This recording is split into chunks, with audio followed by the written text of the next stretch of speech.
मेरे और मुझ पर, मेरे परिवार पर कोई आरोप नहीं है। तो सच बोल रहा था कि झूठ बोल रहा था? वो झूठ बोल रहा था। नागर सिंह और उसके परिवार पर कोई आरोप है कि नहीं है?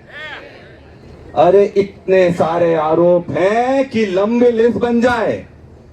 नागर सिंह का एक किताब लिखाना पड़ेगी, नागर सिंह नामा। जो भी जितने अपराध करे वो एक के बाद एक के बाद एक के बाद एक के बाद एक के बाद लिखना पड़ेगा। अलीराजपुर का बच्चा बच्चा जानता है कि क्या करा है।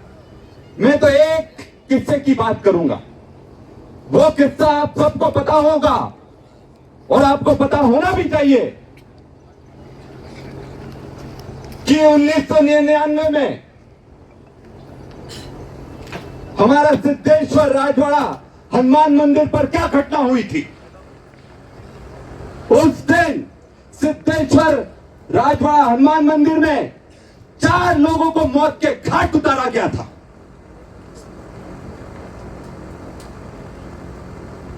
उन 4 लोगों में से एक शारदा जी थे जो हमारे सुरेश भाई के पिताजी थे, एक मालवीय जी थे, एक आदिवासी बच्चा था और एक आदिवासी बहन थी। उनको मौत के घाट उतारा था और आरोपी नागर सिंह और उसके परिवार आरोपी था उसमें। और ये बोलते हैं कि हमने तो कुछ नहीं करा।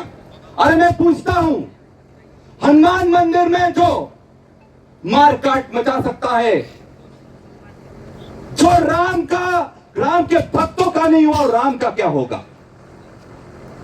और इसलिए ऐसे लोग सिर्फ राजनीति करते हैं और राजनीतिक रोटियां सेकते हैं, पर ना ये राम के सगे हुए हैं ना आप लोगों के सगे होंगे। एक चीज याद रख लेना, इसलिए चुप मत बैठना। आप पूरे जितने इन लोगों ने पाप करे हैं उसका हिसाब होगा, बिल्कुल होगा, और टंके की चोट पर होगा। ये जो तालियां बज रही है ना, ये सब पीड़ित लोग हैं, सताए हुए लोग हैं, जिनकी या तो जमीन छीन ली गई उनके द्वारा, या तो रेत माफियों ने पूरा अलीराजपुर छन्नी कर दिया, शराब माफियों ने पूरे अलीराजपुर को बेच खाया। अभी 1400 पेटियां शराब की पकड़ाई गई, इसमें नागर सिंह के परिवार का नाम था, पर अज्ञात में लिखवा दिया गया। अरे मुझे बताओ, आप भी आदिवासियों में शादी चल रही है कि नहीं चल रही? चल रही है ना। अगर कोई 1, 2 पेटी 3 पेटी ले जाता है, उसको पकड़कर जेल में बंद कर देते, करते कि नहीं करते? और 1400 पेटी अगर कोई ले जाए तो उन सरकार को या पुलिस को पता ही नहीं लगता कि पेटियां किसकी है। ऐसा हो सकता है क्या? ऐसा नहीं हो सकता है। और उसके बाद डोडाश्री के लोगों ने एसडीओ पर बंदूक, एसडीओपी पर बंदूक तान दी। इससे ज्यादा डाकू राज की क्या पराकाष्ठा होगी? इससे ज्यादा माफियागिरी की पराकाष्ठा क्या होगी? और सबसे बड़ी बात यही नहीं, इनके परिवार पर शराब माफिया होने का आरोप है, इनके परिवार पर मर्डर करने का आरोप है, इनके परिवार पर अवैध नकली शराब बनाने का आरोप है, इनके परिवार पर बायोडीजल का धंधा करने का आरोप है।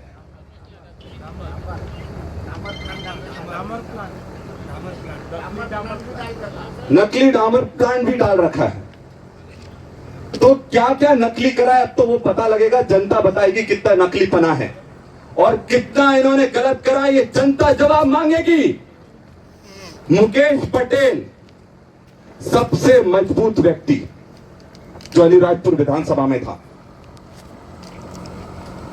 और इन्होंने पूरी प्लानिंग से, पूरी तरह से मैनेजमेंट कर कर चुनाव तो जीत लिया। 2800 वोट, कितने वोट से जीता? 3300 वोट से, 3700 वोट से जीता। अरे भाई, अगर सही में दम होता ना तो 10,000, 20,000, इनके लोग 1-1 लाख वोटों से जीते हैं। लाडली बहना का 20,000 वोट तो इनको लाडली बहना का मिल गया। उस टाइम तो बहनों को भी ठग लिया। ठगा कि नहीं ठगा इन लोगों ने? बहनों को ठग लिया, बोले 3,000 देंगे, 3,000 देंगे। अरे एक भी बहन को 3,000 रुपए महीना मिल रहा है क्या? क्यों क्यों? अपनी लाड़ियों को 3-3 हजार रुपए मिल रहा कि नहीं मिल रहा? जो हाथ नहीं उठा रहे उनकी बीवी को मिल रहा लगता है। तो मिल रहा है कि नहीं मिल रहा? नहीं मिल रहा ना। तो ये अपनी बीवियों से पूछना, अरे बहन कि आप लोग समझो, अपनी बहनों से पूछो, अपनी पत्नियों से पूछो कि 3,000 रुपए नहीं मिला और जिस मामा के नाम पर 3,000 बुलवा कर उसको भी निपटाने का काम कर दिया इन्होंने, उसको भी घर बिठा दिया, उसको भी घर बिठा दिया। अब एक नया ले आया है मोहन यादव जी को। तो बात यह है, एक के बाद दूसरा, दूसरे के बाद तीसरा। अरे मुझे एक चीज बताओ, ये मोदी गारंटी बोलते हैं कि नहीं बोलते? कि गारंटी देते हैं, मोदी जी की गारंटी, मोदी जी की गारंटी। अरे मोदी जी की गारंटी तुम दे रहे हो, अभी बैठा हुआ सांसद कौन सी पार्टी का था? बीजेपी का था ना, बीजेपी का सांसद था ना अभी जो था, वो कहां गया? वो कहां गया? तो उस टाइम भी मोदी जी प्रचार करने आए थे, उस टाइम भी गारंटी दी थी कि नहीं दी थी कि इसको जिता दो, ये मेरी गारंटी है, इसको जिता दो, आपके अलीराजपुर, झाबुआ, रतलाम को चमन कर दूंगा। अरे भाई हमारे ऐसी हालत कर दी कि उस प्रत्याशी को ही बदलना पड़ गया इनको। तो हकीकत ये है कि ये कुछ करने वाले नहीं, ये भाई को लड़ाने वाले लोग हैं। और मैं तो एक बात बोलता हूं, अगर जो व्यक्ति आरोपी हो, हनुमान मंदिर पर जब कत्लेआम हुआ, सिद्धेश्वर हनुमान मंदिर पर, और उसका उसके परिवार वालों का नाम आता है, तो इनको तो नैतिक रूप से ही मंत्री पद से इस्तीफा दे देना चाहिए। इनको मंत्री पद से इस्तीफा खुद ही दे देना चाहिए, क्योंकि फिर उससे सरकार की क्या छवि बनती है। और यही नहीं, आपको पता है नागर सिंह जेल भी गया है, झाबुआ जेल में रहा है वो नागर सिंह, पता है? बिल्कुल सही है, नागर सिंह झाबुआ जेल में। जरा पूछना तो, नागर सिंह जी आप झाबुआ की जेल में क्यों बंद थे? अब ये पत्रकारों पर छोड़ देता हूं मैं, अब पत्रकार पूछ लेंगे कि नागर सिंह झाबुआ जेल के क्यों बंद था? बताना पड़ेगा, जवाब देना पड़ेगा।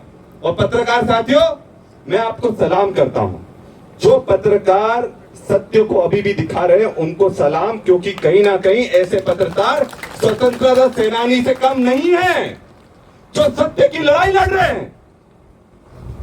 जो पत्रकार सत्य की लड़ाई लड़ रहे हैं वो स्वतंत्र सेनानी से कम लोग नहीं हैं, क्योंकि आज के समय सच दिखाना सबसे खतरनाक काम हो गया है। मैं तो मध्य प्रदेश यूथ कांग्रेस का अध्यक्ष हूं, तो मैं बता रहा हूं, जब बुंदेलखंड उस तरफ हम जाते हैं तो पत्रकारों को तो नंगा कर पीटा जाता है। आप वो किस्सा आपको पता नहीं होगा, मैं गया था उन पत्रकारों से, 8 पत्रकारों को नंगा कर पीटा था, क्योंकि वो मंत्री के खिलाफ खबर दिखाते थे। और इसलिए मैं बोलता हूं, वैसे दिन सब दूर आ जाएंगे अगर हम चुपचाप बैठे। हमें चुपचाप नहीं बैठना है। ये 400 पार क्यों बोलते हैं? ये 400 पार इसलिए बोलते हैं ताकि संविधान को बदल सके, आरक्षण को खत्म कर सके, पंचायती राज को खत्म कर सके, नागरिकों के अधिकारों को खत्म कर सके, महिलाओं के अधिकारों को खत्म कर सके, और पत्रकार की आजादी को खत्म कर सके। इसलिए ये 400 पार बोलते हैं। पर मैं आपको बताऊं, आज बीजेपी की स्थिति है कि ये 200 पार भी नहीं जाने वाले, 200 पार भी नहीं जाने वाले। इस तरह की इनकी बुरी स्थिति हो गई है।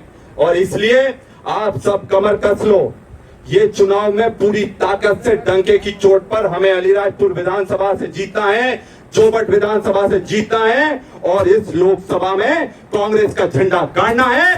कांतिलाल भूरिया को हमको जिताना है। तो तैयार हो कि नहीं हो? कितने लोग तैयार?